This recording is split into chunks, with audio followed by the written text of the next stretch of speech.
Ibu bapa, saudara-saudari yang dikasihi oleh Tuhan, dan secara khusus kedua mempelai yang berbahagia.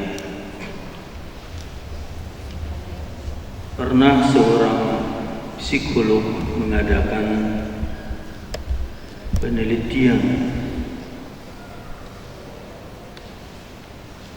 tentang perubahan wajah suami istri.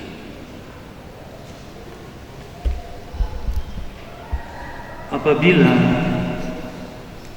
pasangan suami istri sungguh sangat saling menyayangi, mengasihi satu sama lain, maka secara biologis akan terjadi perubahan pada wajah mereka.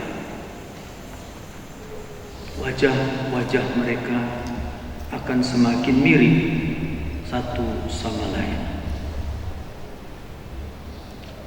sehingga mempelai laki-laki melihat pada wajah istrinya wajahnya sendiri, dan sebaliknya mempelai perempuan melihat pada wajah suaminya wajahnya sendiri. Dengan kata lain, mereka saling menemukan, melihat wajahnya pada pasangan hidup mereka.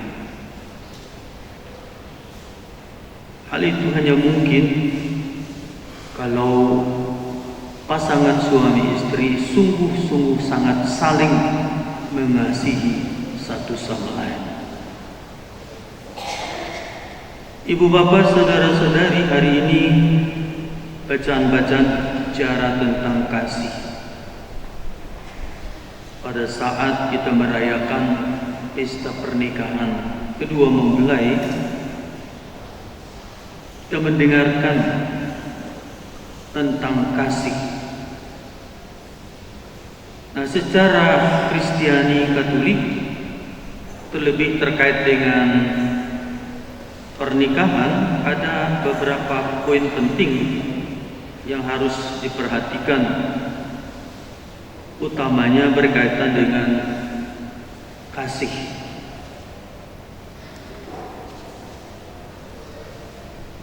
Haruslah disadari bahwa pernikahan yang benar hanya mungkin akan terlaksana kalau ada kasih antara seorang pria dan seorang wanita. Cinta kasih.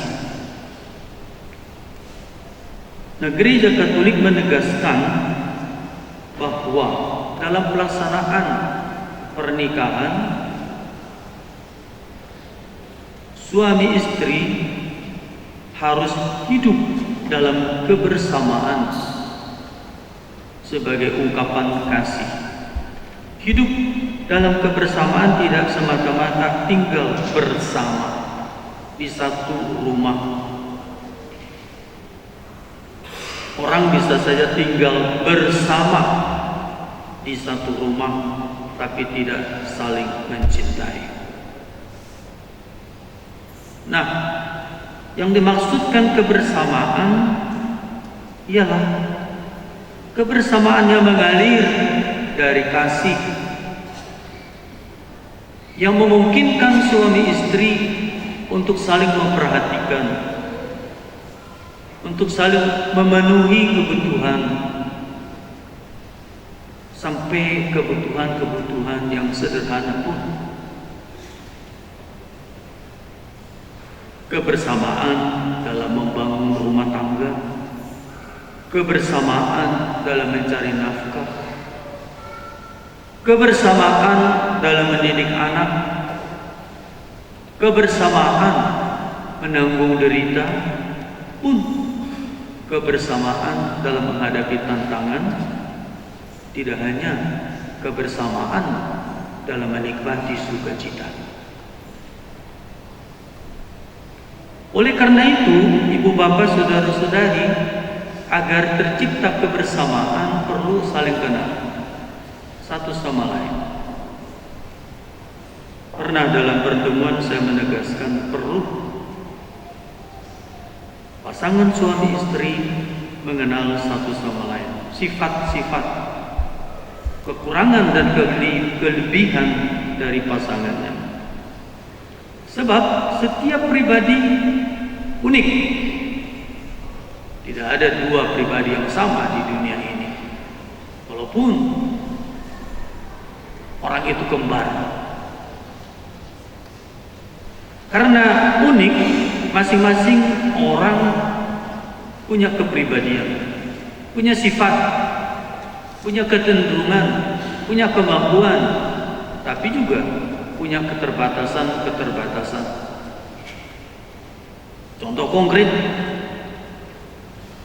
kalau seorang itu sifatnya ekstrovert, ia terbuka, mudah bergaul, mudah bicara, cenderung banyak bicara.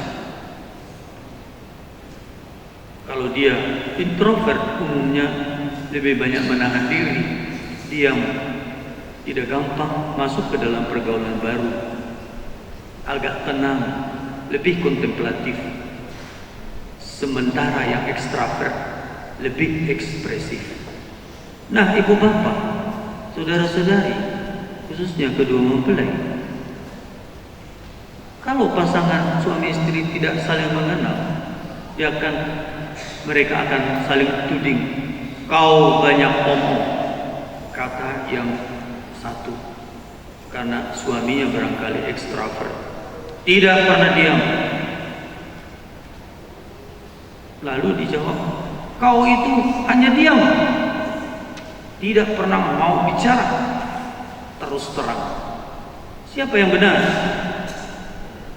Kedua-duanya bisa benar, kedua-duanya bisa salah. Kalau tidak saling mengerti, orang bisa saling mempersalahkan. Tetapi kalau mereka kenal sifat masing-masing, ya paham. Seorang yang ekstrovert memang cenderung banyak bicara, tetapi ia harus belajar bagaimana untuk diam saat tertentu, kalau memang harus diam. Yang introvert juga harus sadar diri bahwa dia introvert, yang mengerti bahwa pasangannya ekstrovert. Dan yang introvert harus belajar bagaimana berbicara pada saat harus berbicara. Jadi tidak hanya diam, menahan diri. Nah, ini contoh sederhana sekali. Kalau saling mengenal, maka kebersamaan bisa dibangun. Kalau saling mencintai, maka seperti tadi dikatakan, suami akan menemukan wajahnya pada wajah istri, dan istri menemukan wajahnya sendiri pada wajah suaminya, karena mereka saling mencintai. Dan hanya kalau sungguh sangat saling mencintai, kebersamaan bisa dibangun. Poin kedua